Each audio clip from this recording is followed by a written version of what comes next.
আসসালামু আলাইকুম। সবাই কেমন আছেন? আশা করি ভালো আছেন। আজকে আমি আপনাদেরকে যে গল্পটা শোনাবো, এটা কোনো সিনেমা বা নাটকের কোনো গল্প না। এটা আমার জীবনে ঘটে যাওয়ার একটি ঘটনা আপনাদের সাথে শেয়ার করতে চাই। আমার স্বামী বিদেশে থাকে, ভালো টাকা পয়সা ইনকাম করে, কোনো কিছু অভাব নেই, কমতি নেই। কিন্তু আমার বাড়িতে আমার কাজের লোক নাই। আমি ইচ্ছা করলে দু একটা কাজের লোক রাখতে পারতাম, কেন রাখি নাই? যেহেতু আমার স্বামী অনেক ইনকাম করে, আমার শ্বশুর শাশুড়ি বাইচা নাই, তারা মারা গেছে। এখন আমি বাড়িতে একাই থাকি, আর আমার স্বামী একাই, তার কোনো ভাই বোন হয় নাই, তার বাপ মার ঘরে সে একাই জন্ম হয়েছে। এখন আমি যদি বাড়ির কাজ করার জন্য লোক রাখি, কিন্তু আমার তো একা একা শুয়ে বসে খাইলে তো শরীর অসুস্থ হইব, বিভিন্ন ধরনের রোগ বাধা বাঁধবো। এই জন্য আমার স্বামী কাজের লোক রাখতে চাইছিল। আমি বলছি যে দেখো, তোমার কাজের লোক রাখা দরকার নেই, এই ঘরের কাজ নিজের রান্না করে খাওয়া মজাটাই আলাদা। তো আমার ঘরের কাজ আমি করব, আমার নিজের রান্না আমি করব, আমি আমার নিজের খেয়াল নিজে রাখতে পারবো, তুমি আমাকে নিয়ে কোনো টেনশন করো না, ঠিক আছে? কাজের লোক রাইখা সুখ দেওয়ার দরকার নেই। বেশি সুখ পাইলে মোটো হয়ে যামগা। আর যদি একটু কাজের উপরে থাকি তাহলে শরীরটা ভালো থাকবো, চাঙ্গা থাকবো।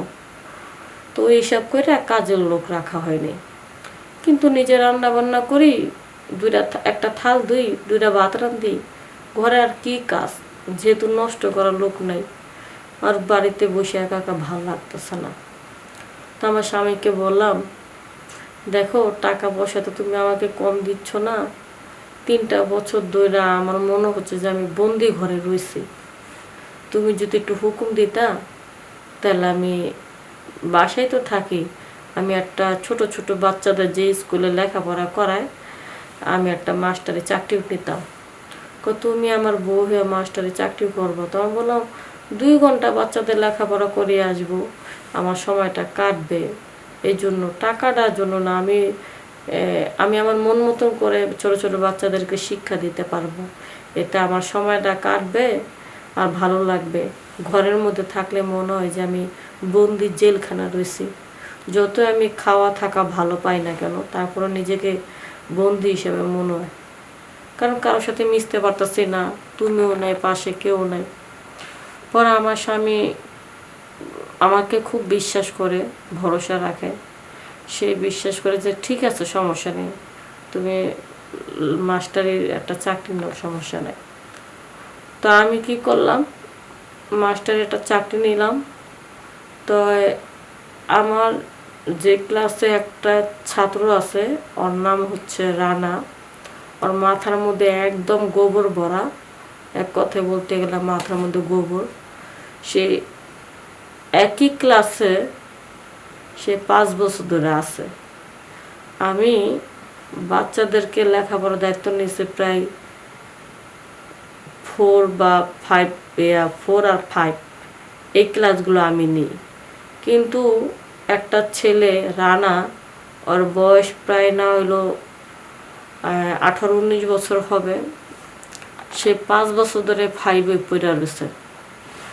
এখন সবাই তারে ছাড়াইয়া চলে গেছে। এখন সে 5 বছর ধরে একই ক্লাসে পড়ে রয়েছে। এখন ওর বাপ মারে জিজ্ঞেস করলাম, কি ব্যাপার, ছেলে কি তারা কি ঠিক মতন লেখাপড়া করান না? কয়, আপা মানে আমাদের তো মনে করেন একটু তেমন একটা ইনকাম নাই, তো এখান থেকে যা শিখে দেয় তাই শিখে। কয়, তারপরও তো বাড়িতে একটা প্রাইভেট মাস্টার রাখা লাগে, একটু লেখাপড়া না করলে যে হাতের লেখাগুলো দিই, বাড়ির পড়ার লেখাগুলো যদি দিই, বাড়ির লেখাপড়া তো বাড়িতে বসে করে আনতে হবে, এখানে তো অত একটা সময় পাওয়া যায় না। খালি আমি ভাগগুলো বুঝাই দেবো, একটু মাথা ঢুকাই দেবো, বাকি ডিম মনে করেন হাতের লেখা দেবো, ওই কাজগুলো আপনাদের একটু কেয়ার করে করতে হবে। পরে ছেলেটার বাপ মা বললো, ম্যাডাম হাতে টাকা পয়সা নাই, তাই আর প্রাইভেট মাস্টারে মানে রাখতে পারি না। আর যদি আমার পোলা যদি পাশে না করে, ঠিক মতন লেখাপড়া যদি এখানে স্কুলে এসে না করতে পারে, তাইলে আর পড়ালেখা করাইম না, বাদ দিয়ে দেব।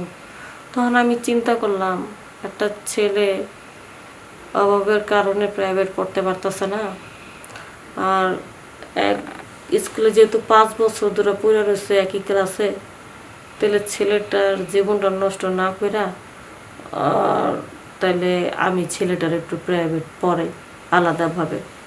তখন তারা বললাম, ঠিক আছে, আপনার ছেলেকে আমি স্কুল ছুটি হওয়ার বিকাল দিকে, আমি তো দুপুরে চলে যাবো, তো 5টার দিকে আপনার ছেলেকে পাঠা দেবেন প্রতিদিন আমার বাড়িতে, আমি টাইম মতো প্রায় 2 ঘন্টা পড়াবো, ঠিক আছে? তো আমার বাড়ির ঠিকানা মিকানা দিলাম, মোবাইল নাম্বার দিলাম। প্রথমবারে ওর বাপ মার সাথে করে নিয়ে আসছে প্রাইভেট পড়ার জন্য, পরে বাপ মা চলে গেছে গা। পরে বাড়ি চেনার পরে ছেলে একা একে আসতে পারে, যাইতে পারে। তো এইভাবে আমি হাতে ধরাইয়া ভালো করে শিখা দিতেছি, মাথায় একটু ভালো করে ঢুকাইতেছি, যেন তার পড়াটা যেন ব্রেনটে থাকে। কিন্তু মাঝে মধ্যে একটু চা কফি বানা দিতাম, একটু হঠাৎ করে কলম দিয়ে লাগতে ভুল লাগতেছে, মাঝে মধ্যে ঠিক করতে যাওয়ার পরে হাতের থেকে কলমটা ছিট করে পড়ে গেল গা। পড়ে যাওয়ার পরে নিচে টেবিলের নিচে যখন আমি কলমটা উঠাইতে গেছি, দেখি কি যে এই কলম নিচে থেকে উঠে না ধরছি, কিন্তু ছেলেটার কলমটা যেভাবে চেনের ভিতর থেকে, মানে যা দেখছি ওটা দেখার পরে আমার খুব খারাপ লাগলো। তখন আমি বললাম, কি ব্যাপার, তোমার এই অবস্থায় কেন? তো বললো, ম্যাডাম, আপনি যে একটু পরপর আমাকে চা কফি দিতেন, মাঝে মধ্যে আপনার শাড়ির আঁচলটা না সরে যায়, তখন আপনার সব কিছু আমার চোখের সামনে আসে, আর ওটা দেখার পরে না আমার নিজের মাথা ঠিক নেই, এই জন্য বারবার ডিস্টার্ব হচ্ছে, মনটা আমার ওই দিকে নজর গেছে, তাই তো পড়তে পারতেছি না। তখন আমি বললাম, এই চুপ করো, অসভ্য কথাবার্তা বাদ দিয়া পড়া মন দাও। ম্যাডাম, অসভ্য জিনিসটা যেহেতু দেখে ফেলেছি, কারণ ভুল তো আপনি করেছেন, বারবার আমাকে চা কফি বানিয়ে দিয়েছেন, আর আপনার বুকের সামনে থেকে বারবার আঁচলটা সরে গেছে, আর সেইটা যদি আমি না দেখতাম তাহলে কি আমার ব্রেনটা নষ্ট হতো কোন? এখন যেহেতু আপনি সমস্যা বাঁধাচ্ছেন, আপনি সমাধান করেন, আর যদি না করেন তাহলে না আমি লেখাপড়ার দিকে মন বসাবো না। তখন আমি কি করব বলতো? এই নিরুপায় হইয়া বাস পোলার কথা রাজি হইলাম, পোলা না, ওই যে ছাত্রর কথা রাজি হইলাম, বাস ওর মনে যত চাহিদা আসলে মিটা দিলাম। পরে ও আনন্দ পাইছে, আমিও পাইছি, কারণ যত যাই হোক আমার স্বামী তো বিদেশে, আমি তো অনেকদিন ধরে ক্ষুধার্ত, ওই পোলার জিদ্দের কারণে পোলাও ঠান্ডা হইলো, আমিও ঠান্ডা হইলাম। তো দুজনে যখন অনেক মজা পাইলাম, তো মাঝে মধ্যে যখন মন চেত ওর সাথে সময় কাটাইতাম, তো একদিন চিন্তা করলাম, এই বয়সটা লেখাপড়া বয়স, এই বয়সে আমার সাথে পড়তে এসে আমি লেখাপড়া বাদ দিয়ে যদি আমি এই কাজ করাই, তাহলে তো ওর ভবিষ্যৎটা অন্ধকার।